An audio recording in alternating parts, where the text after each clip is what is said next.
ನಮಸ್ತೆ ಮಕ್ಕಳ, welcome back to my channel. Please like, share and subscribe my channel. ಮಕ್ಕಳ, ಇವತ್ತು ನಾವು 7ನೇ ತರಗತಿ ಕನ್ನಡದಲ್ಲಿ FA2 ಅಥವಾ ದ್ವಿತೀಯ ರೂಪಣಾತ್ಮಕ ಮೌಲ್ಯಮಾಪನ ಇದಕ್ಕೆ ಸಂಬಂಧಪಟ್ಟಂತಹ LBA ಆಧಾರಿತ ಮಾದರಿ ಪ್ರಶ್ನೆ ಪತ್ರಿಕೆಯನ್ನು ನೋಡ್ತಾ ಹೋಗೋಣ. ಫಸ್ಟ್ ಹೆಡಿಂಗ್ ನೋಡಿ ಮಕ್ಕಳ, ಕೆಳಗಿನ ಪ್ರಶ್ನೆಗಳಿಗೆ ಸೂಕ್ತವಾದ ಉತ್ತರವನ್ನು ಆರಿಸಿ ಬರೆಯಿರಿ. ಇಲ್ಲಿ ಒಟ್ಟು 3 ಪ್ರಶ್ನೆಗಳಿರುತ್ತೆ ಮಕ್ಕಳ. ಸರಿಯಾದ ಉತ್ತರವನ್ನು ಬರೆದ್ರೆ ತಲಾ 1 ಅಂಕ ಸಿಗುತ್ತೆ. ಪ್ರಶ್ನೆ 1, ಹಿಲ್ಟನ್ ಹೆಡ್ ಎಂಬುದು ಅಟ್ಲಾಂಟಿಕ್ ಸಾಗರದಲ್ಲಿರುವ ಒಂದು ಡ್ಯಾಶ್.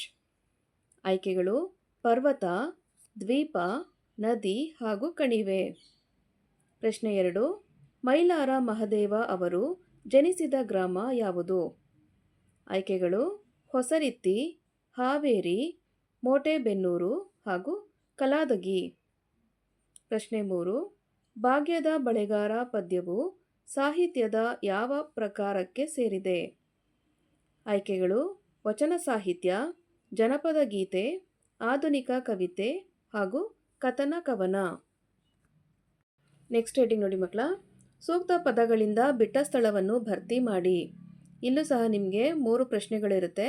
ಸರಿಯಾದ ಉತ್ತರವನ್ನು ಬರೆದ್ರೆ ತಲಾ 1 ಅಂಕ ಸಿಗ್ತಾ ಹೋಗುತ್ತೆ ಮಕ್ಕಳ. ಪ್ರಶ್ನೆ 4, ಮೈಲಾರ ಮಹದೇವ ಅವರ ತಾಯಿ ಡ್ಯಾಶ್ ಒಬ್ಬ ಪ್ರಸಿದ್ಧ ದೇಶಪ್ರೇಮಿಯಾಗಿದ್ದರು. ಪ್ರಶ್ನೆ 5, ವಚನಗಳ ಭಾವಸಂಗಮ ಪದ್ಯದಲ್ಲಿ ಶಿವಶರಣೆ ಸತ್ಯಕ್ಕ ಅವರ ವಚನಗಳ ಅಂಕಿತ ನಾಮ ಡ್ಯಾಶ್.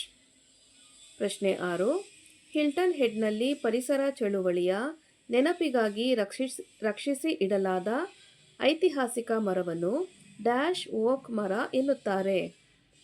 ನೆಕ್ಸ್ಟ್ ಹೆಡಿಂಗ್ ನೋಡಿ, ಕೆಳಗಿನ ಪ್ರಶ್ನೆಗಳಿಗೆ ಒಂದೊಂದು ವಾಕ್ಯದಲ್ಲಿ ಉತ್ತರಿಸಿ. ಮಕ್ಕಳ, ಇಲ್ಲಿ ಒಟ್ಟು 4 ಪ್ರಶ್ನೆ ಇರುತ್ತೆ. ಸರಿಯಾದ ಉತ್ತರವನ್ನು ಬರೆದ್ರೆ ತಲಾ 1 ಅಂಕ ಸಿಗ್ತಾ ಹೋಗುತ್ತೆ ನಿಮಗೆ.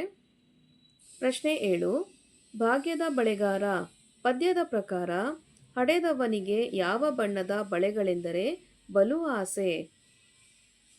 ಪ್ರಶ್ನೆ 8, ಮೈಲಾರ ಮಹದೇವ ಅವರು ಬ್ರಿಟಿಷರ ವಿರುದ್ಧದ ಚಳುವಳಿಯಲ್ಲಿ ಭಾಗವಹಿಸಿ ಯಾವ ಜೈಲಿನಲ್ಲಿ ಇದ್ದಾಗ ಗಾಂಧೀಜಿಯವರು ಭೇಟಿ ನೀಡಿ ಪ್ರೋತ್ಸಾಹಿಸಿದರು.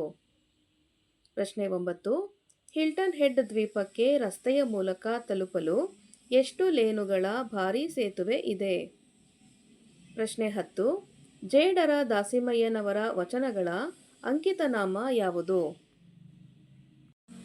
ನೆಕ್ಸ್ಟ್ ಹೆಡಿಂಗ್ ನೋಡಿ ಮಕ್ಕಳ, ಕೆಳಗಿನ ಪ್ರಶ್ನೆಗಳಿಗೆ 2 ಅಥವಾ 3 ವಾಕ್ಯಗಳಲ್ಲಿ ಉತ್ತರಿಸಿ. ಮಕ್ಕಳ, ಇಲ್ಲಿ ಒಟ್ಟು 3 ಪ್ರಶ್ನೆಗಳಿರುತ್ತೆ. ಸರಿಯಾದ ಉತ್ತರಕ್ಕೆ ತಲಾ 2 ಅಂಕಗಳು ಸಿಗ್ತಾ ಹೋಗುತ್ತೆ ನಿಮಗೆ. ಪ್ರಶ್ನೆ 11, ಬಳೆಗಾರನಿಗೆ ತವರು ಮನೆಗೆ ಹೋಗಲು ಹೆಣ್ಣು ಮಗಳು ಯಾವ ದಾರಿಯ ಗುರುತುಗಳನ್ನು ಹೇಳುತ್ತಾಳೆ? ಪ್ರಶ್ನೆ 12, ಮೈಲಾರ ಮಹದೇವ ಅವರು ಹೊಸರಿತ್ತಿ ಎಂಬಲ್ಲಿ ಬಲಿಯಾಗಲು ಕಾರಣವಾದ ಘಟನೆಯನ್ನು ಸಂಕ್ಷಿಪ್ತವಾಗಿ ಬರೆಯಿರಿ.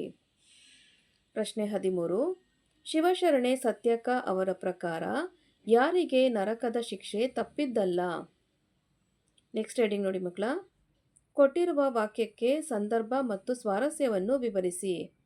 ಮಕ್ಕಳ, ಇಲ್ಲಿ ಒಂದೇ ಪ್ರಶ್ನೆ ಇರುತ್ತೆ, 4 ಅಂಕದ ಪ್ರಶ್ನೆ ಆಗಿರುತ್ತೆ. ಪ್ರಶ್ನೆ 14, ಗೊತ್ತಿಲ್ಲ ಎನಗೆ ಗುರಿಯಿಲ್ಲ ಎಲೆಬಾಲೆ. ಮಕ್ಕಳ, ಈ ಸಂದರ್ಭವನ್ನು ವಿವರಿಸಬೇಕಾದ್ರೆ ನೀವು ಆಯ್ಕೆ ಅಂತ ಹೇಳಿ ಯಾವ ಪಾಠದಿಂದ ಆಯ್ಕೆ ಮಾಡಲಾಗಿದೆ ಅನ್ನೋದನ್ನು ಬರಿಬೇಕು. ಸಂದರ್ಭ, ಈ ಮಾತನ್ನು ಯಾವ ಸಂದರ್ಭದಲ್ಲಿ ಆಡ್ತಾರೆ ಅನ್ನೋದನ್ನು ಸಹ ಬರಿಬೇಕು. ಸ್ವಾರಸ್ಯವನ್ನು ಪರಿಪೂರ್ಣವಾಗಿ ಬರಿಬೇಕಾಗುತ್ತೆ ಮಕ್ಕಳ. ಆವಾಗ ಮಾತ್ರ ನಿಮಗೆ ಪರಿಪೂರ್ಣವಾದ 4 ಅಂಕಗಳು ಸಿಗುವಂತಹ ಅವಕಾಶ ಇರುತ್ತೆ. ಓಕೆನಾ ಮಕ್ಕಳ, ಇಲ್ಲಿಗೆ 7ನೇ ತರಗತಿ ಕನ್ನಡದಲ್ಲಿ FA2ಗೆ ಸಂಬಂಧಪಟ್ಟಂತಹ LBA ಆಧಾರಿತ ಮಾದರಿ ಪ್ರಶ್ನೆ ಪತ್ರಿಕೆ ಮುಕ್ತಾಯಗೊಂಡಿದೆ. ಈ ವಿಡಿಯೋ ನಿಮಗೆ ಇಷ್ಟ ಆದಲ್ಲಿ ದಯವಿಟ್ಟು ನಮ್ಮ ಚಾನಲ್ನ ಲೈಕ್ ಮಾಡಿ, ಶೇರ್ ಮಾಡಿ, ಸಬ್ಸ್ಕ್ರೈಬ್ ಮಾಡಿಕೊಂಡು ನಾವು ಹಾಕುವಂಥ ಎಲ್ಲ ವಿಡಿಯೋವನ್ನು ನೋಡ್ತಾ ನಮ್ಮನ್ನು ಎನ್ಕರೇಜ್ ಮಾಡ್ತಾ ಹೋಗಿ ಮಕ್ಕಳ. Thank you for watching. Bye bye.